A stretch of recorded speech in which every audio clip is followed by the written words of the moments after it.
চা নাকি কফি, কোনটা দিয়ে শুরু করবো আজকের দিনটা?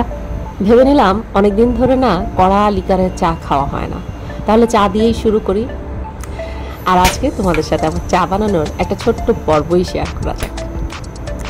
চা জিনিসটা এমন, সারা রাত্রের যে ঘুমের ক্লান্তিটা থাকে কিংবা একটা দিন শুরু করার সময়, বিশেষ করে আমি রান্না স্টার্ট করার আগে কড়া এক মগ চা নিয়ে বসি।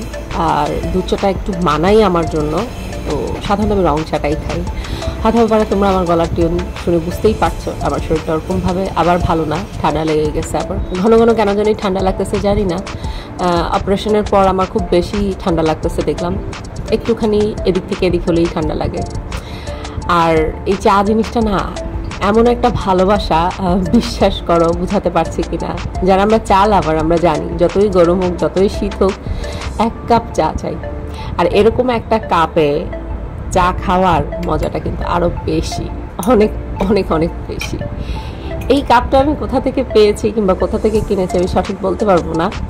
এই তো কয়েকদিন আগে ঘরের টুকিটাকি জিনিস খোঁজার সময় এই কাপটাকে আমি খুঁজে পাই। আর এই কাপটা আমার কাছে এত এত প্রিয়, সেটাও বলে বোঝানোর মতো না। চাটা খাওয়ার সময় আমি ফিল করি মনে হয় টঙের দোকানে দাঁড়িয়ে চা খাচ্ছি। যেহেতু এখন আর টঙের দোকানে দাঁড়িয়ে চা খাওয়া সম্ভব না, হয় মাঝে মাঝে হয় দূরে কোথাও ঘুরতে গেলে আমি গাড়ি থামিয়ে ওখানে দাঁড়িয়ে চা খাই, কিন্তু বাসায় বসে টঙের ফিলটা কোথায় পাবো? তাই এরকম একটা কাপ যথেষ্ট। কেমন হয়েছে আমার আজকে চায়ের কালারটা? চা নিয়ে অনেক গল্প তোমাদের সাথে করলাম। একটা চা যায় এতটা গল্পের উৎস হয়, সেটা আসলে বোঝা বড় মুশকিল।